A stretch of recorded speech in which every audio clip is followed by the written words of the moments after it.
दोस्तों एक बार पहुंचे हैं 145 महोली विधानसभा में और उसका एक गांव है बरहमाव कला नाम से जाने। यहाँ पास हमारी टीम पहुंची है और हमारे साथ जो युवा मौजूद हैं वो पहली बार उन्होंने अपना मत का यूज़ किया है, उपयोग किया है। आइए उनसे जानते हैं उन्होंने क्या सोच के अपना वोट किस प्रत्याशी को या कहाँ पास किस चिन्ह पे यूज़ किया है। क्या नाम है भाई?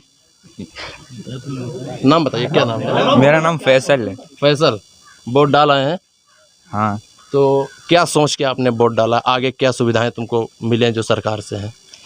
कि स्कूल लगे और बिल्कुल सही से पढ़ाई हो सके जी, जो लॉकडाउन ना लगे। अच्छा। और यही सुविधाएं लेना चाहते हैं। चलिए धन्यवाद। क्या नाम है भाई आपका? मोहम्मद साबान। मोहम्मद साबान जी, पहली बार आपने मत का अपने यूज़ किया है आपने, और क्या चाहते हैं सरकार जो भी बने वो कौन कौन सी सुविधाएं दे, और हमारे नौजवान साथी जो हैं उनको कुछ बताइए अपनी बार अपने आप क्या बताऊँ मैं? क्या चाहते हैं, मतलब किस तरीके से आपने वोट को यूज़ जो किया है, आगे जो सरकार बने वो क्या सुविधाएं दे। आप बताइए, क्या नाम है आपका? मोहम्मद समीउद्दीन। समीउद्दीन भाई, ये बताइए पहली बार आपने वोट डाला है और पहली बार जब आपने वोट डाला है तो क्या सोच के डाला है वोट? मैंने ये सोच के वोट डाला कि अखिलेश की सरकार बनेगी। मैंने साइकिल को वोट दिया, अच्छी बनेगी और हमारा भारत सही से चलेगा। इस वजह से कि जब से ये भाजपा की सरकार बनी है पूरा भारत ख़राब हो गया है और हम लोग पढ़ाई के जो स्टूडेंट थे सबसे ज़्यादा स्टूडेंट का नुकसान हुआ। इसमें बहुत से स्टूडेंट ने खुदकुशी की और बहुत से लोगों ने अपनी पढ़ाई छोड़ दी, बहुत से काम पे लग गए। बेचारे क्या क्या सोचते सपने थे उनके सब बिखर गए। लेकिन भाजपा सरकार ने बहुत अच्छा काम किया है। अभी आपको स्कूल, हमारे इन्होंने स्कूल की जो सफाई है उस पर काम किया है और वो लोग तो कहते हैं हम लोग बहुत अच्छा काम कर रहे हैं, आप उन पर डायरेक्ट ही ब्लेम कर रहे हैं। नहीं, घंटा कुछ नहीं किया है यार, कहीं कुछ नहीं किया है उन लोगों ने, और बजाय बनाने के नुकसान ही कर दिया। पूरे भारत को बेच दिया, कहीं अड्डे को बेच दिया, कहीं कुछ किया। किसी बिजली जो थी उसको देखो। एक मुद्दा है, हर जगह का एक मुद्दा है, जो आवारा गौवंश जो घूम रहे हैं उनके बारे में कुछ बताएंगे?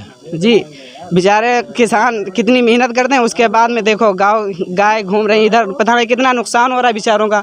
इस वजह से बेचारे परेशान है। या कुछ तो किसान कहते हैं कि अगर ऐसा ही रहा तो हम आगे से मतलब जो घर में रखा है वो खाली फेंकते हैं क्या खेत में, कुछ होगा नहीं तो हम क्या करेंगे, बोएंगे ही नहीं, ऐसे ही रहेंगे। अभी एक सूचना आई थी, उन्होंने ये कहा था उसमें कि जो जानवर हैं ये हम ही लोग तो हैं, सरकार तो नहीं लाई ये जानवर। हाँ, ये बात भी सही है, लेकिन इस वजह से सब लोग मानते हैं, सब कुछ मानते हैं, लेकिन ये लोग तो मुस्लिम के पीछे क्यों पड़े रहते हैं? जो नहीं, भाजपा सरकार पे आप ये कह रहे हैं मुस्लिम के पीछे, वो तो कहती सबका साथ सबका विकास, उनका एक नारा, ये आप भी जानते हैं। ये भी तो एक नारा है कि बेटी बचाओ बेटी पढ़ाओ। हाँ, कहाँ देखो, कहाँ से हिजाब का मामला हो रहा है, उस पर तो सिर्फ मुस्लिम को घुस रहे हैं। कई मरतबा मतलब हुआ तो मुस्लिम लड़कियाँ जो थीं वो हिंदू लड़कियाँ थीं, उनको तो कई मुसलमानों ने बचाए, लेकिन अब जब हमारे लोग बहनों का मतलब आया तो उसको देखो कहाँ से कहाँ घसीट रहे हैं, इधर से उधर। चलिए ठीक है भाई, बहुत बहुत शुक्रिया। सर, क्या नाम है भाई आपका? महफूजुर रहमान। महफूजुर रहमान साहब, पहली बार वोट आपने किया है तो क्या सोच के किया है? आगे क्या सुविधाएं मिलें आपको, क्या चीज़ें, पढ़ाई अच्छी होनी चाहिए, और कुछ मुद्दे हैं जो थोड़ा सा बता दीजिए। जी, बहुत सारे ऐसे मुद्दे हैं कि हमारे गांव में विकास हो, कस्बे में विकास हो, हर जगह विकास होना चाहिए। इस सरकार ने ऐसा कुछ बनाया है जी कि सारे किसानों को दुख के अलावा कुछ दिखाई नहीं पड़ा। जी, जानवरों को ऐसे छोड़ा है जैसे खेत में उनके, ऐसी सरकार बना के जानवरों को छोड़ा है कि किसानों को दुख में दुख मिलता जा रहा है। लेकिन ये जानवर ये हम ही सब लोगों के जानवर है, सरकार अपने घर में तो नहीं इनको रखते हैं, मोदी जी थोड़ी नहीं, योगी जी नहीं रखते हैं उनको। समझ रहे हैं, ये हमारे जानवर हैं, हम ही ने पाला था जी। उन्होंने जब हुक्म किया, सरकार जब हुक्म करती है तभी तो किसान करते हैं ये सारा सिस्टम। जी जी बिल्कुल। ये सारी चीज़ें जब सरकार कहती है, सरकार कह दे कि आप घर